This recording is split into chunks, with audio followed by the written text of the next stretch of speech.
มือสูงค่าปุนดาเนเงาหางเสียงปอดอนตอนในได้ก็ข้าวติมาผักตอนปันดังหูดาพัวสัตว์ปันอันนี้ก็ลองใหญ่ค่ะนะคาดิลาดนี้ย่อยำมันให้ผู้ปันแห้งเขาปิดอกปิดใจขึ้นคุกคนวนด้วยดีนะใจโตเสาเก่าอันย้ำทบมาและอันติเปลี่ยนอยู่ย้ำเดี๋ยวแน่ซึ่งนั่นก็ค่ะเนาะเพราะนั้นก็อันดังสุดในคาดิลาดเลยลองหาดังย้ำก้นเงยนะครับ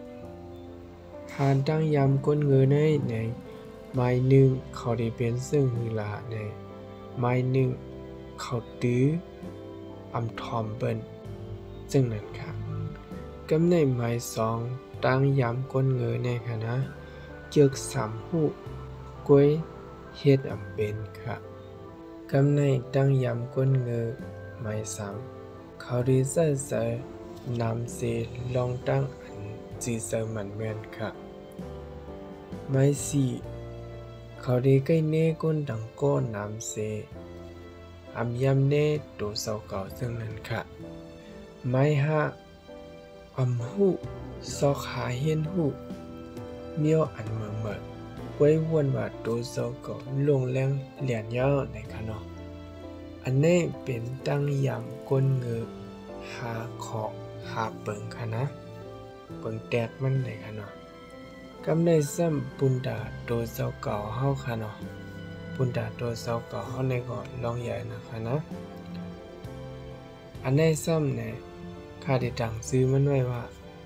สีล็อกไล่อันเดเฮาเสาเก่ามีลองมนซื้อนะครับไม้หนึ่ง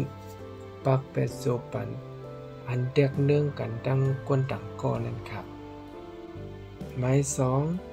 อยู่ซ้อมปัจจุบันยำพองนะครับยำพองตัวเหลวเลยค่ะเนาะปัจจุบันเนี่ยมันเป็นความบาลีค่ะเนาะก็ไม่หมายสามใส่ดื้อยำพองหือข้าวยำซ้อมกวนอันซื้อโยมีกะดีซ้อมเฮานะครับกำในสิบมาแทงหมายสามใส่ดื้อยำพองหือข้าวยำซ้อมกวนอันซื้อโย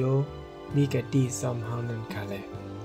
กำในหมายสี่หมายเล่นสุดคู่ซักเพียงปอหันใส่หนังอันเฮามีนั่นค่ะแลนะครับกำในซ้ำกวนเนยหิมหอมเฮาเนี่ยผมจะไว้มีอยู่3เมียว3กอค่ะนะกวนไอแกงซะเนี่ยไม้หนึ่งกวนจินใส่ใจลีละสือ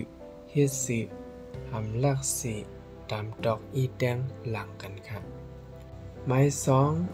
กวนมีน้ำใส่ลีพร้อมใส่แถมอำปล่อยแบดกันเมื่อยามอันทุกอย่างนั้นเขาสืบมาแทงไม้สามในแดะควรมีดังว่นหันดีอยู่ซ้อมเย่าจึนสั่งปังเสอมีแห้งเข่งตาโจปันกว่าอันในลองอย่างค่ะนะข้ายุ่มยามว่าดังว่นลีเสนายที่เป็นเอ็นแห้งเสอตอนดาผู้ทอมยินเขาอำนำก็เกอยู่ในเขาดีเดดังว่นในเฮาหาดีเลยก็ไล่อยู่ค่ะเนาะอิงเนินนากันและเข้ายามเฮาสิแต่ได้เลยว่าหาลูหาด้วยอันมาในมันก็ได้หยาบเย็นปุนดากวนเหตุการณ์ซึ่งหนังเฮาเขาเนี่ยเด้ในค่ะแหละสั่งไลมาลูในปันและเพิ่มแถมใส่เนื้อปันอันตีเป่าห้ามมันนั้นพองอยู่ในเยี่ยมยามบ้าที่มีพรลีดาผู้ถ่อมยินเฮาเขาอยู่ในสิเลดีย้อนกึดลือไว้ดีในก่อนครับ